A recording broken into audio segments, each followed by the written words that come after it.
मात्रै हो तर हामीहरूलाई तपाईहरु कसैले पनि विश्वास गर्नु भएन हक साथमा एउटा तपाईले कसैले पनि विश्वास गर्नु भएन र पटक पटक एउटा तपाईहरु एउटा युट्युबमा आएको कुराहरु र एउटा साधारण तपाईहरु एउटा सञ्चारमा आएको कुरालाई पछ्याउँदै चुपचाप भाइ कस्तो कुन पार्टीबाट हो तपाईहरुले सरम संस्कृति पार्टी सरम संस्कृति ए सरम संस्कृति पार्टी अखण्डतालाई तपाईले धुजा बनाएर तपाईले हाम्रो हर्क साम्पाङ हैन खै हर्क साम्पाङ हैन उचाइ भएको सगरमाथालाई विश्व मानचित्रमा तपाईहरुले यो विदेशीको भोटको पैतालामा तपाईहरुले यो सुन्पिनु भयो र त्यही खबरदारीको साथमा हामीहरु आएका छौं आजको खबरदारीमा हामीहरुले शान्तिपूर्वक खबरदारी गर्दै गर्दा तपाईहरुलाई म भन्न चाहन्छु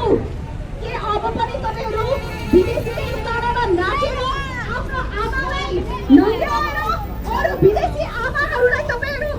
आफ्नो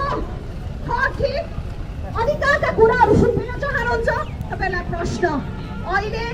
मलाई याद आयो गणेश मान सिंहको जो एउटा राष्ट्रिय नेता हुनुहुन्थ्यो उहाँले भन्नुभएको थियो कि सारा नेपालीहरु भेडा हुन् हो आज त्यही कुरा प्रमाणित भएको छ एउटा अर्थहीन तथ्यहीन कुरालाई बालेन्द्र शाहले एउटा राष्ट्रियता बोकेको एउटा प्रधानमन्त्री जो नेपाल कहिले कुदैको अगाडि झुकेन तर त्यो नझुक्दै गर्दा पनि आज सम्पूर्ण नेपाली सारा नेपालीहरुको शिर विश्व सामु झुकाउने काम गरेको छ यो अक्षम्य छ र यो कुरालाई उसले पुष्टि गर्नुपर्छ दिव्यधुरा लिपुले अन्य देश अन्य ठाउँहरु फिर्ता ल्याउनु पर्नेमा उसले देशलाई चाहिँ कुटिल तरिकाले चाहिँ अब मेरो देशमा चाहिँ अन्य भारतीय देशहरुको चाहिँ के छ सीमा चाहिँ गाभिएको छ भनेर उसले जुन अर्थहीन तथ्यविहीन उसले गैर जिम्मेवारी पूर्वक चाहिँ उसले आफ्नो एउटा निरङ्कुशता प्रदर्शन गरेको छ त्यसमा हाम्रा श्रम संस्कृति पार्टी सम्पूर्ण भोट घोषणा गर्दछ आजको यो एउटा तपाईहरुलाई यो सुरुवात मात्रै हो समस्त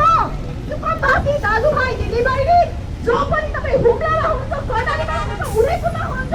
तपाईहरु जुनै पनि दिशामा हुनुहुन्छ र छरेर बसिरहनु भइरहेको छ र तपाईहरुले चाहिँ नेपाल आमालाई साँच्चै माया गर्छु भनेर शान्तिमा हात राखेर बोल्नुहोस् र यदि तपाईहरु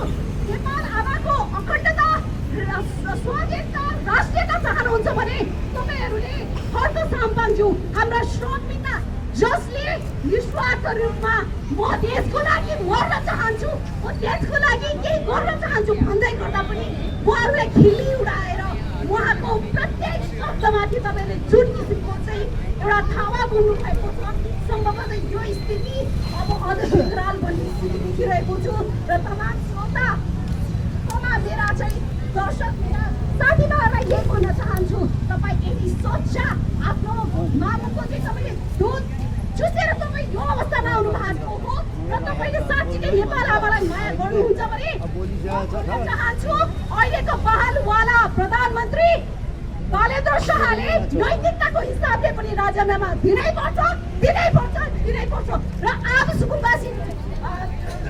व्यक्तिहरूलाई जुन मानेमा चाहिँ निरङ्कुश तरिकाले हटाउने काम गर्यो अहिलेसम्मको परिवर्तन हुँदै गर्दा जति नै निरङ्कुश भने तपाईको राणा शासनकालमा पनि त्यो किसिमको एउटा ज्यादती थिएन र यो ज्यादती 2082 र 2083 सालको जुन मन्त्रीले गरेको छ त्यसमा हाम्रो म्याडमको नाम के हो यदि तपाईहरु म्याडमको नाम के हो घण्टी छ भन्दै केही नौटंकी सरकारको पछि लाग्नुहुन्छ र तपाईले नेपाल आमाको चाहिँ साथ तपाईले विश्वभरि नै बाटो मिसाउनुहुन्छ भने तपाईहरु सच्चा नेपाली होइन र हामीले खबरदारी गर्नै पर्छ यति भन्दै म आफ्नो शब्द राख्छु जय माटो जय हर्क साम्पाङ जय नेपाल धन्यवाद परिराईज्यू है अहिले पनि म हजुरहरूलाई चाहिँ एउटा के भन्न चाहन्छु भने यो जुन हजुरहरूले बोल्दाखेरि चाहिँ गाली गलौज नगर्नु होला के संयमित भएर चाहिँ होइन यो चाहिँ गलौजबाट चाहिँ टाढा हुनु होला अनि त्यसपछि आएर यो विदेशीहरूलाई पनि डोसा